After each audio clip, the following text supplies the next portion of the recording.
Primeiro ano do ensino médio. Bom, nós terminamos a apostila anterior falando sobre a expansão da França revolucionária e a chegada da família real portuguesa aqui ao Brasil. Isso, de alguma maneira, né, de muitas maneiras, na verdade, a partir de 1808, já indicavam a nossa independência, porque havia um processo chamado de inversão colonial. Essa inversão colonial, na economia, na política da colônia, a colônia do Brasil já havia se tornado geopoliticamente mais importante do que o próprio reino de Portugal lá na Europa. A economia, o mercado interno, praticamente todos os aspectos.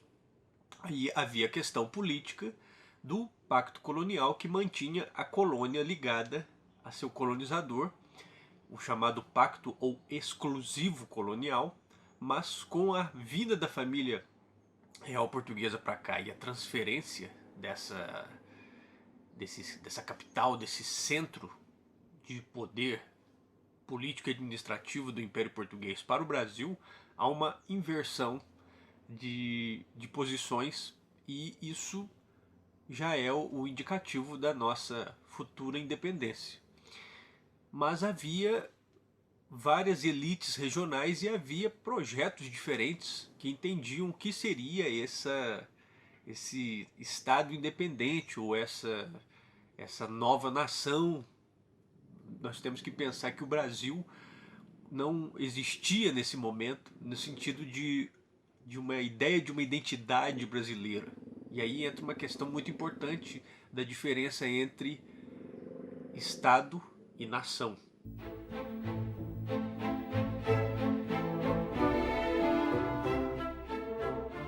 Normalmente a gente pega como exemplo o processo de independência das 13 colônias inglesas de 1776, que dá origem aos Estados Unidos da América. Lá já havia um certo sentimento de uma identidade nacional antes mesmo de haver um Estado nacional americano. Aqui normalmente a gente estuda esse movimento todo em outro sentido. O nosso Estado, que se forma a partir de 1822 com a nossa independência, é que vai formar uma identidade brasileira, que vai amarrar uma identidade brasileira. Então seria o contrário. E diferenciando o que seria um Estado de uma nação.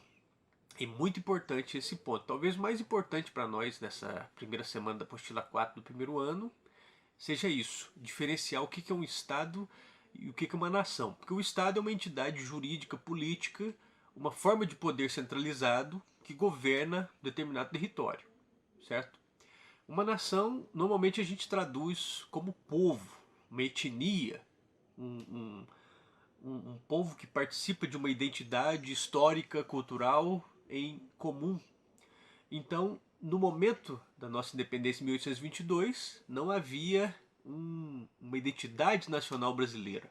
Essa identidade vai ser construída ao longo do século XIX, muito a partir desse Estado Nacional Brasileiro, que de muitas maneiras, né, vai ser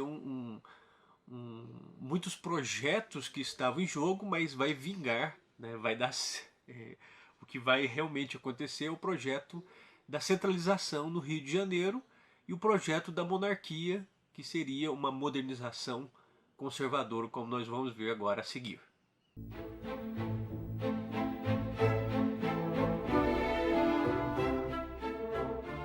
Quando a gente pega o mapa do continente americano, a gente já percebe uma grande diferença entre os processos de independência dos nossos vizinhos colonizados pela Espanha e, no nosso caso, fomos colonizados por Portugal.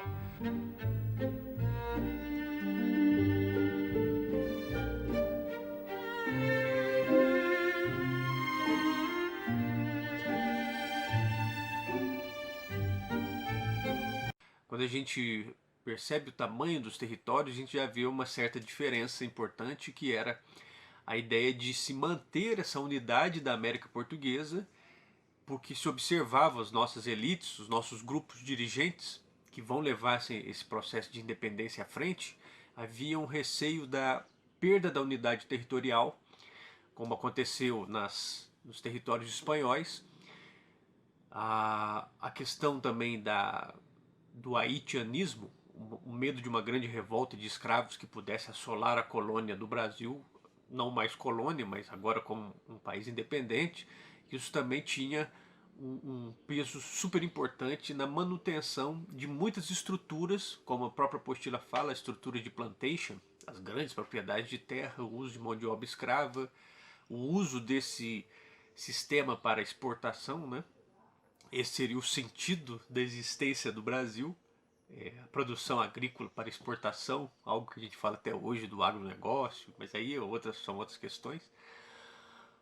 Portanto, a nossa independência foi um processo muito mais político, diplomático, do que propriamente um conflito militar aberto.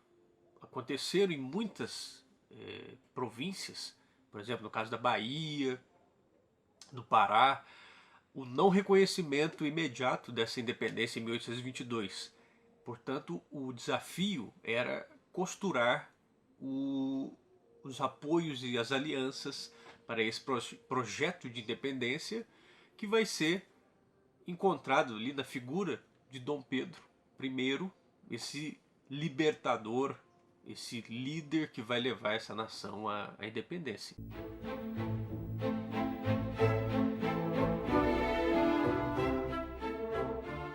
O Dom Pedro, filho do rei Dom João VI de Portugal, ele vai ter muitos problemas, porque nós estamos falando de um momento da transição do absolutismo para novas ideias mais modernas, segundo o Iluminismo, a Revolução Francesa e a Revolução Americana, sobre o que era a constituição do poder. E nesse sentido, nós temos 1822, a independência do Brasil, né, o Grito do Ipiranga, e em 1823, Dom Pedro fecha a Assembleia Nacional Constituinte, né, e impõe uma Constituição em 1824. Uma Constituição, o primeiro corpo de leis do Brasil, e essa Constituição ela vai ter vários pontos que a gente pode resumir em 3 pontos a seguir para entender esse momento político.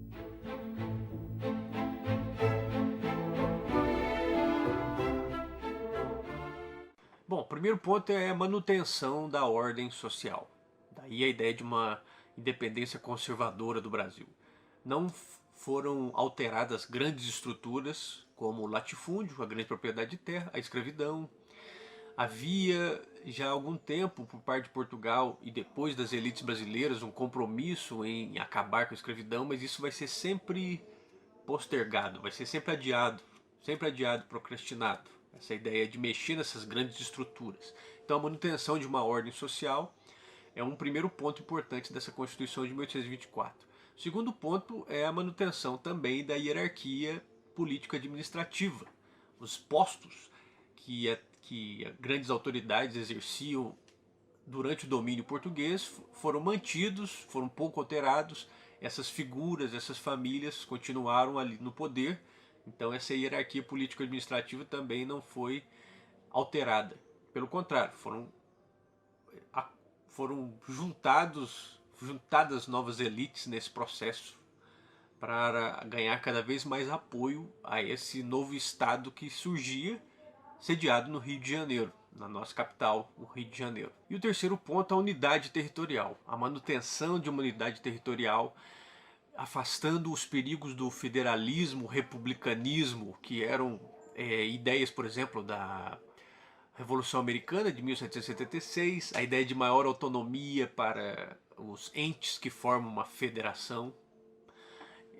No caso do Brasil havia as províncias, que hoje são os nossos estados, né? Então as províncias do Império, e a ideia era centralizar esse poder no Rio de Janeiro, a nossa capital, esvaziando essa autonomia regional, essa autonomia provincial. Era uma forma de amarrar esse poder no Rio de Janeiro.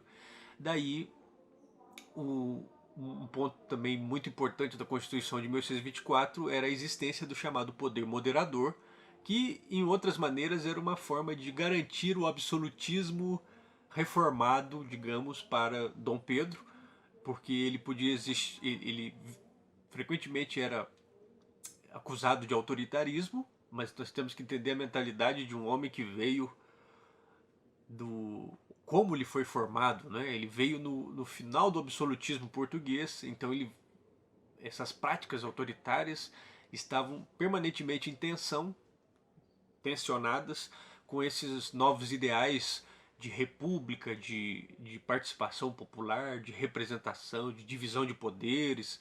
Então o poder moderador ele garantia ao Dom Pedro, no fim das contas, a última palavra. A última palavra sobre leis, a última palavra sobre decisões. Na prática, portanto, era uma prática autoritária.